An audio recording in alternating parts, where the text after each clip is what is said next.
sociedade. Isso não se pode fazer com bombas. Não. Com meios mais sutis. Esses que você falou, os das bombas, são anarquistas e estúpidos. Eu sou anarquista e inteligente. Esses são o lixo da anarquia.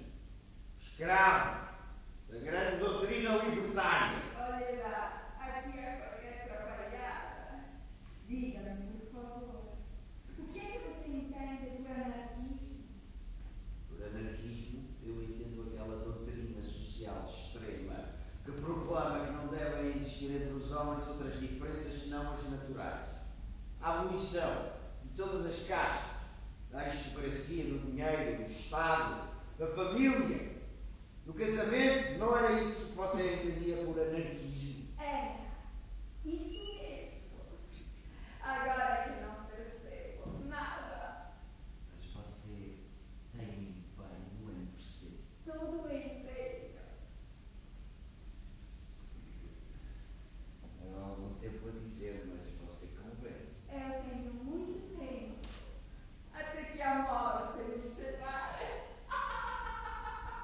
Se você quiser, eu conto isso tudo. Se quer. Desde o início. Sim, diga, diga.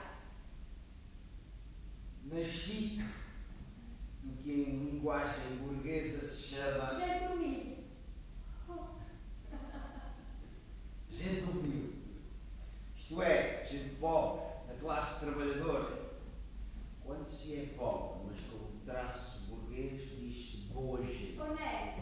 Quando se é trabalhador remediado, diz-se gente do povo. Eu nasci pobre. E quando digo pobre, Quer dizer realmente pobre? uma família onde não se ganha o bastante para o que é necessário.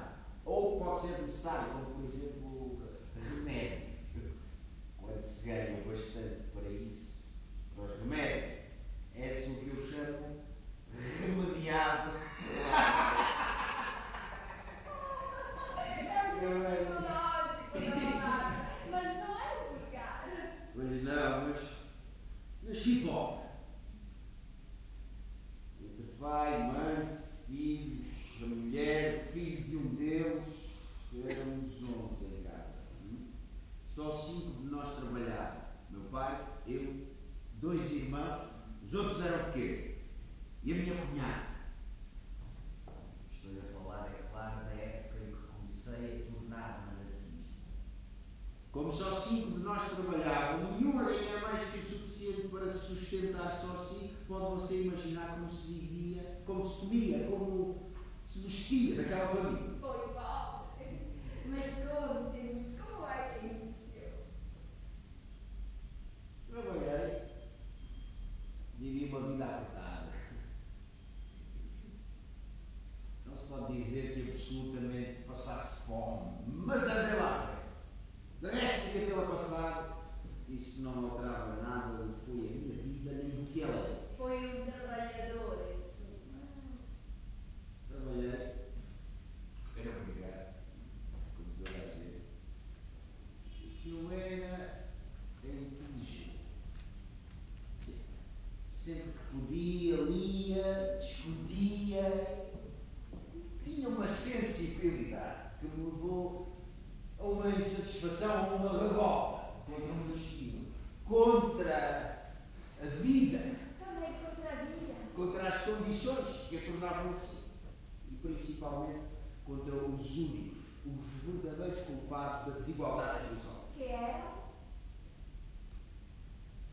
As ficções sociais que pioravam a minha condição. Sentiu-se, portanto, injustiçado por ter nascido pobre. Mas não era de pobre? Sim, igual. Então, não se podia queixar. Mas sabia, por exemplo, que qualquer um dos oficiais de barbeiro da loja ao lado da tipografia ganhava mais do que eu. E não contando os do jeito. Sabia que era uma questão de inveja infinitosa. Não conseguia perceber, dentro ou fora do sistema burguês, em que é que o trabalho de um tipógrafo tinha menos valor social, humano, do que o trabalho de um barbeiro. Mas era normal que haja uma diferença de salário. Você queria que um mestre ganhasse tanto como um aprendiz ou que um barbeiro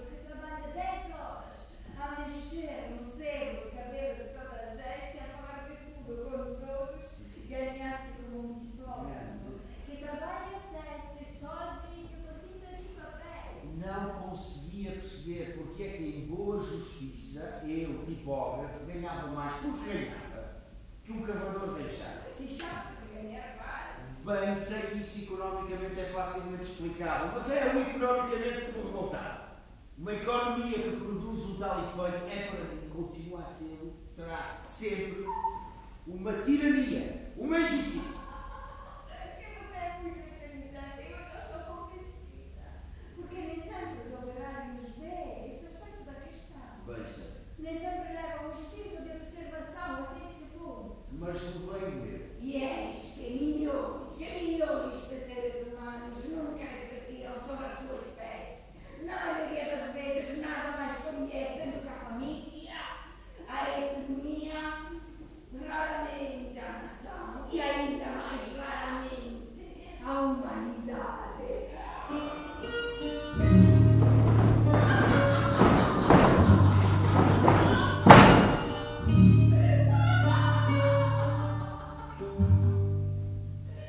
Bem, sei que isso tudo eram defeitos do sistema burguês. É tudo culpa do sistema burguês. Que protegia mais o barbeiro do que a mim mais que o cavador de enxada. Cheio de pensar todos os dias nestas coisas, dei um profundo revoltado. Todos os dias, todas as noites, nunca dormia. E não era fácil pensar noutra coisa. Bastava sentar-me à mesa, onde estava para 5, o que tinha de se fazer chegar para 11. Seria a vida. Aqui temos para dois, o que chega para um, seu pai. Casa onde não há pão. Todos venham, ninguém tem razão.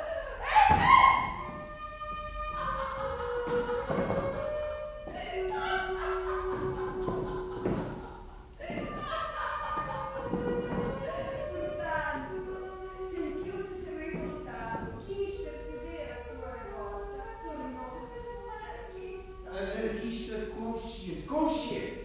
Consciente e convicto para hoje. Mas não me lembro. A teoria que você tem hoje é a mesma que tinha nessa altura. A mesma? Tenho a que sempre tive. A teoria anarquista é só uma. Ora, o que é um anarquista? O que é um anarquista? É o revoltado contra a injustiça de nascermos desiguais socialmente. No fundo é só isso. Um nasce filho de um milionário, protegido desde o berço contra aqueles infortúnios, e não são poucos que o dinheiro pode atenuar ou até eliminar de tudo. Outro nasce pobre, a ser criança uma boca a mais de uma família onde as bocas já são de sobra. Olha que uma criança come muito. Um nasce conde, marquês, e tem por isso a consideração de todos, faça ele o que fizer. Outro nasce como eu e tem que andar direitinho como um prumo, se quer ao menos ser tratado como gente. Uns nascem em tais condições que podem viajar, ler, instruir-se, ser, por assim dizer, mais inteligentes do que outros que o eram naturalmente à nascença, e isto em tudo e por aí adiante. Mas se nascemos em circunstâncias desiguais, como você diz, como é que se faz para compensar essa injustiça inicial? O que é que você faz e fez para melhorar esse mundo onde você, os vivos, nascem? Não me diga que é com a anarquia. As injustiças naturais não as podemos evitar, mas podemos modificá-las, evitando que se transformem em injustiças sociais. Aceito. Não tenho mesmo outro remédio que um homem, ou naturalmente uma mulher, sejam superiores a mim por aquilo que a natureza lhes deu. O talento, a força, a energia. A beleza. Não aceito que ele ou ela sejam superiores a mim por qualidades postiças, com que não nasceram quando saíram do ventre da mãe, mas que lhe aconteceram por bamburri. Por quê? Bamburri. Por sorte, por acaso. Fala tão bem. A vida facilitada, o dinheiro, a posição social. Foi por estas considerações nasceu o meu anarquismo de então. O anarquismo, repito, que mantenho hoje, inalterado. Mas porquê é que se tornou propriamente anarquista? Podia ter se tornado socialista ou comunista ou qualquer outra coisa que não fosse tão longe como o anarquismo vai. Porquê é que escolheu essa forma extrema? Escolhi o anarquismo. Essa fórmula extrema, como você muito bem diz, pelas razões que lhe vou dizer. Duas palavrinhas. O verdadeiro mal, o único mal, são as ficções sociais que se sobrepõem às realidades naturais. Tudo, desde a família ao dinheiro, desde o Estado às religiões. Uma pessoa nasce para ser em adulto homem ou mulher. Não nasce para ser marido ou esposa, português ou inglês, católico ou protestante. Mas qual é o mal de ser marido protestante inglês ou esposa católica portuguesa? Esses atributos, essas ficções sociais, esses são más? Porque são ficções, porque não são naturais. São más por quê? Porque são ilusões de justiça, de felicidade. Nada de melhor das ilusões. Tão mau é o dinheiro como o Estado, a constituição de família como as religiões. Mas se houvessem outras que não fossem estas, seriam igualmente más? Porque também seriam ilusões. Porque também se sobreporiam às realidades naturais. A vida está cheia de ilusões. Por que diabo substituir a tirania social do nosso sistema burguês pela tirania de Estado do sistema socialista ou comunista? Por mim, tanto faz. Isso é como mudar um preso da cela 23 para a cela 24. Como gastar dinheiro, trabalho, para se mudar de uma casa longe da Baixa para uma outra casa que fica do outro lado da cidade, também ela longe da Baixa. Se for mais confortável. Mas alguém me poderia querer perguntar aqui Alguém quer perguntar? como é que se faz para passar do sistema burguês para a sociedade livre, a sociedade anarquista? Ninguém. Haverá necessidade de uma passagem, de um estádio intermédio, preparatório para a sociedade livre? Bom, este estado, esta adaptação só pode ser de dois tipos: material e mental.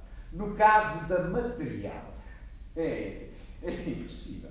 É mais que impossível. É absurdo. Ninguém se pode adaptar materialmente a uma coisa que não existe ainda. Nenhum de nós se pode adaptar materialmente ao meio social do século XXIII, simplesmente porque o meio social do século XXIII não existe ainda. Portanto, só nos resta concluir que a única adaptação possível é de tipo mental, isto é, a preparação para a ideia de uma sociedade livre. Mas em relação ao regime preparatório material, há uma outra hipótese. Não chega! Com tantas hipóteses! Não temos tempo! Você está a tentar ganhar tempo! Um homem lúcido tem de examinar todas as objeções possíveis. É um exagero de lucidez! Além do mais, isto é uma resposta a uma pergunta que você me fez no início. Qual pergunta? Em relação à adaptação material, há uma outra possibilidade. A ditadura revolucionária. Ditadura revolucionária, como? Se por um movimento brusco se fizer a revolução social, fica implantada já, não a sociedade livre, mas uma ditadura daquelas que querem implantar a sociedade livre. Existe já, materialmente, ainda que esboço, existe já algo a que materialmente a sociedade se possa adaptar. É neste argumento com que aquelas bestas que defendem a ditadura do proletariado a defenderiam, se fossem capazes de argumentar ou sequer de pensar. Mas um regime revolucionário, enquanto existe, é materialmente só uma coisa: um regime revolucionário. Uma ditadura de guerra. Uma sociedade de tipo guerreiro, isto é,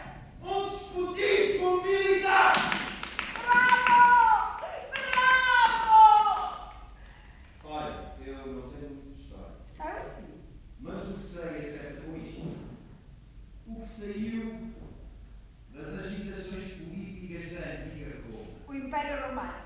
E o seu despotismo militar. O que saiu da Revolução Francesa. Aquele pequenino tão simpático, Napoleão. E o seu despotismo militar. E você vai ver o que vai sair da Revolução Russa. Por quê?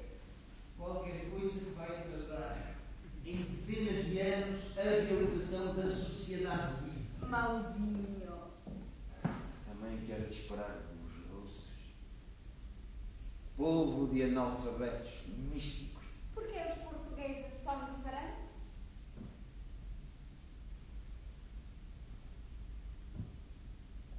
Também acreditam em tudo. Isso já está fora de conversa. Naquela altura cheguei a esta conclusão. Fim. Acabou. Não. Fim. A sociedade livre. A sociedade anarquista. Meio. A passagem sem transição da sociedade burguesa para a sociedade livre. Esta passagem seria preparada, claro, por uma propaganda intensa, destinada a predispor todos os espíritos, a enfraquecer todas as resistências. Ora, tenho que você o porquê, o como eu me tornei anarquista. E eu pensava então, repito, é o que penso hoje. A única diferença é que então pensava só. Hoje penso e pratico. Mas não por muito tempo. Vejo perfeitamente que você era anarquista. Não preciso de mais provas disso. Mas quer saber como é que eu me tornei banqueiro anarquista? Sendo anarquista, eu não suportava a ideia de ser anarquista só, passivamente, não. Era preciso fazer alguma coisa. Comecei a traçar o meu plano. Para quem quer a anarquia, a liberdade. Para a humanidade inteira. Como? Destruindo todas as ficções sociais. Mas você destruiu tudo, não construi nada. O que é que eu podia fazer? Só por mim. Nada. Podia era continuar a trabalhar na medida das minhas forças para a revolução social, para a sociedade livre. Trabalhar pelo futuro da humanidade. Está certo, está certo. A humanidade que pediu alguma coisa. Trabalhar pela liberdade dos outros. Está bem, mas então e eu?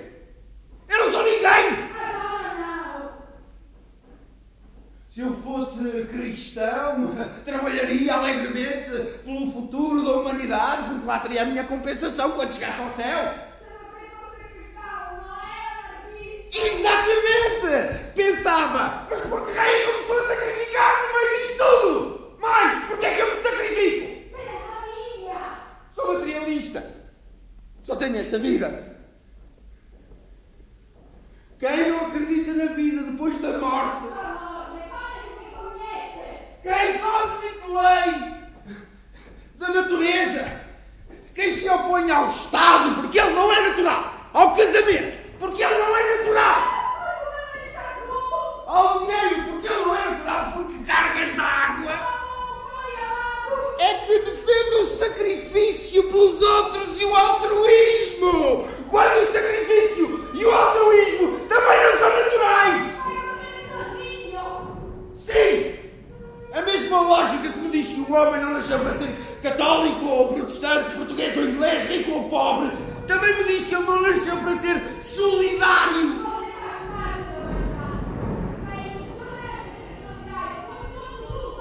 Mas essa ideia de dever é natural! Essa coisa do altruísmo, da solidariedade humana, do voluntariado, é natural! Só poderia ser natural se isso trouxesse uma compensação do ponto de vista egoísta. Tudo se me evapora! Isto que vejo é um espetáculo, mas com outra cenografia. Aquilo que vejo sou eu. As minhas recordações, a minha memória. Tudo se me evapora. Tudo se me evapora. Tudo se me evapora. para!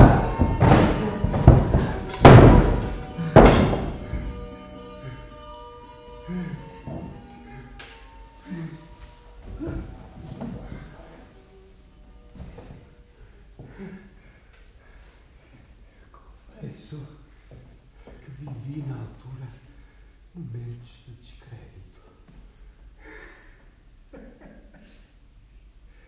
Eu senti-me, por assim dizer, desleal com a minha própria doutrina. E se a sociedade livre futura não desse nada do que eu estava à espera? Por que raio é que eu me estava a sacrificar então?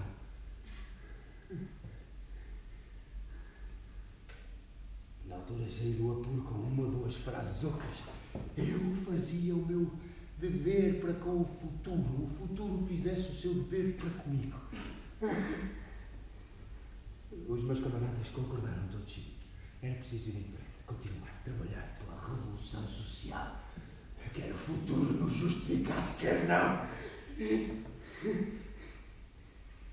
Formamos um grupo pequeno, gente certa, e começamos uma intensa propaganda.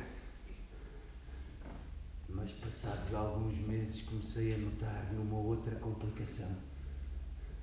No grupo criava-se tirania. Criava-se tirania? Sim. Num grupo de anarquistas? Sim. Oh, que horror! Criava-se tirania como? Da seguinte maneira.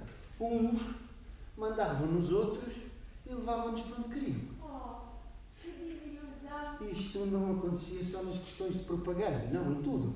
Uns iam insensivelmente para chefes, outros insensivelmente para subordinados. Por exemplo, 2 de nós caminhavam por uma rua fora. Chegavam ao fim da rua, um tinha que virar à esquerda, o outro tinha que virar à direita. O que virava para a esquerda dizia para o da direita: olha lá, vem daí comigo. E o que ia para a esquerda dizia, e era verdade: não posso, tenho que ir por aqui. Mas no final, o que ia para a direita acabava por ir com o outro pela esquerda. E isto acontecia umas vezes por persuasão, outras vezes por simples insistência, uma terceira por um outro motivo qualquer, mas o que é certo é que nunca era por um motivo lógico. Há sempre uma explicação lógica. Você vê bem o caso. A vida é assim. É quanto há de mais natural. Será?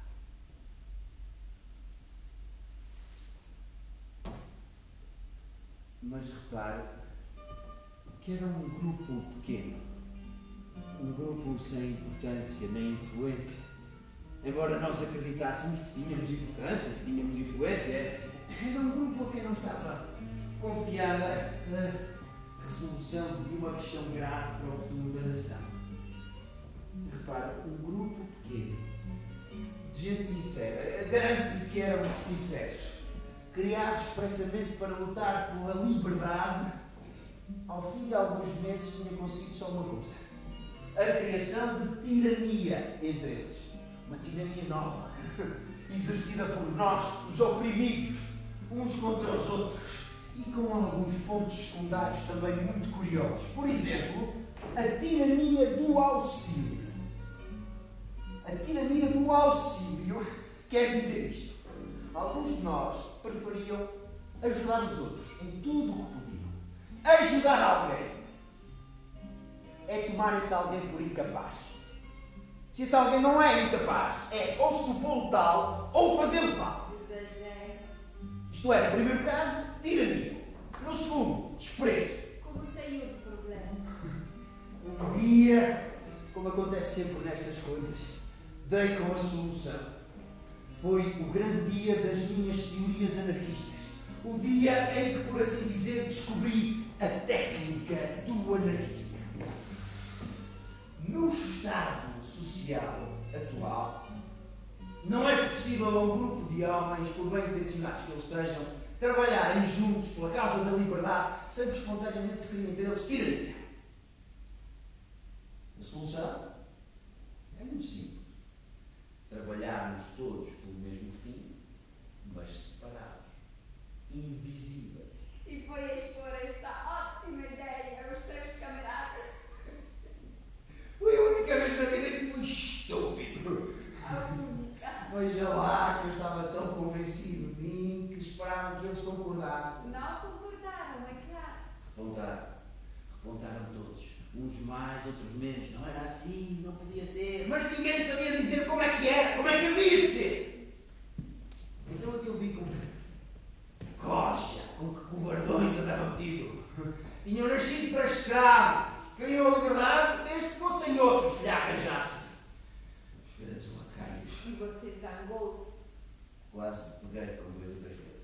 Porque não fazia o que você dizia. Não entendiam. Isolei-me. Acabei por abandonar o grupo. Não queriam seguir no único, verdadeiro processo anarquista.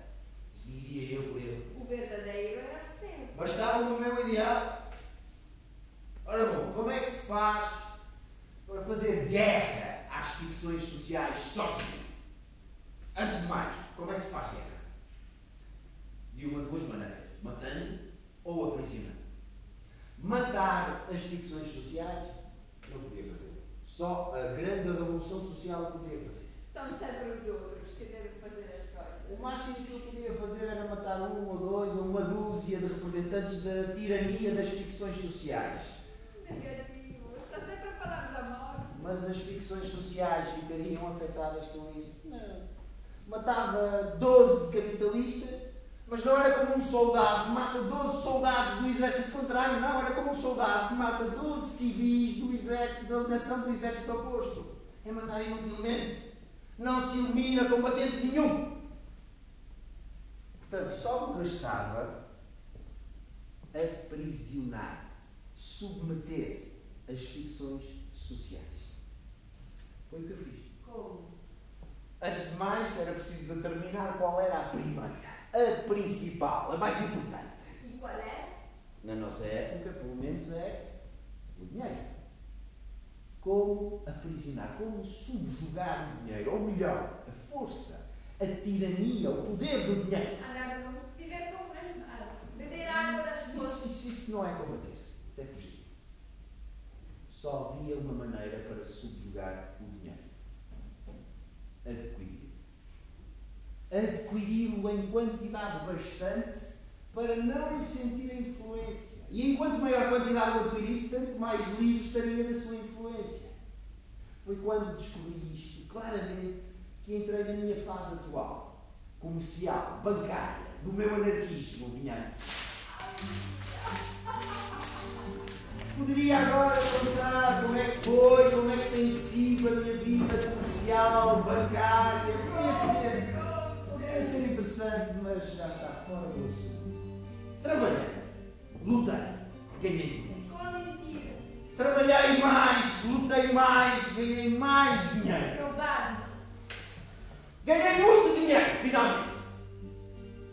Confesso que não olhei o processo. Devia. Utilizei tudo quanto havia. O assambarcamento, o sofisma financeiro, Claro, o sofismo. a própria concorrência desleal. O quê? Eu combatia as ficções sociais e havia de olhar o processo. Sim. Eu lutava pela liberdade e ia escolher as armas como combatia a tirania. Hoje realizei o meu sonho. E anarquista, prático, lúcido. Faço o quê? Tenho o poder de mudar as coisas. À verdade. Isso está tudo muito bem. Mas há uma coisa que você não disse. As condições do seu processo eram não só criar liberdade, mas também não criar tirania. E você, senhor anarquista socialista, criou tirania. Criou tirania como desembarcador, como banqueiro, como financeiro sem escrúpulos.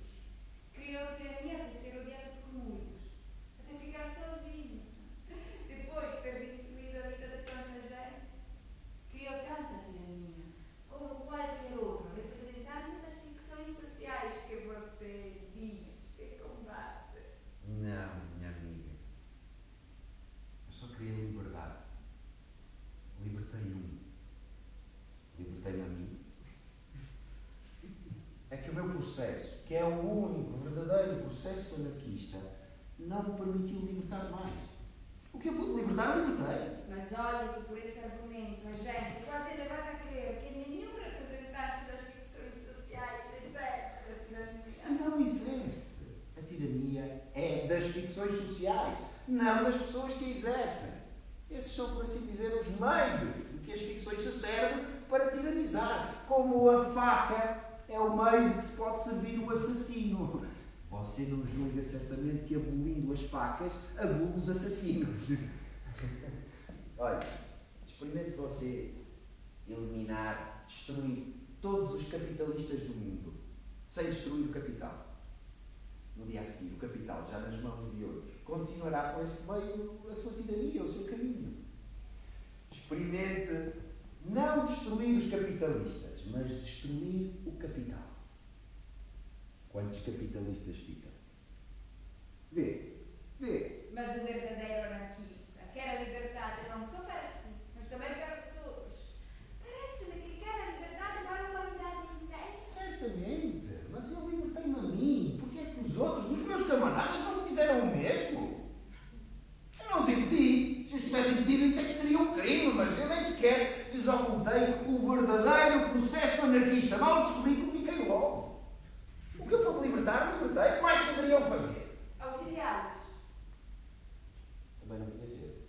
Pela mesma razão. Eu nunca ajudei nem ajudo ninguém. Porque isso, sendo diminuir a liberdade de outrem, é também contra os meus princípios. Mas esses homens não fizeram o que você fez porque eram menos inteligentes, com menos força de vontade. Mas isso já são desigualdades e injustiças naturais contra as quais não podemos fazer nada. A não ser que alguém nasça naturalmente escravo. Mas nesse caso que tem ele a ver com a liberdade, com a sociedade livre, é completamente incapaz de se libertar. Sim, uma pessoa nasce escravo. A liberdade para ele, sendo contrária à sua índole, é uma tirania. Você é realmente anarquista, mas não cumpriu o seu programa. Porque, como banqueiro, como financeiro sem estupros, podia ter abalado as ficções sociais. Como? Com uma grande crise financeira, económica, mas não o fez. Porque, como todos os homens de poder, ficou escravo do dinheiro. Mas ainda está nas minhas intenções fazer o É meu tarde programa. demais.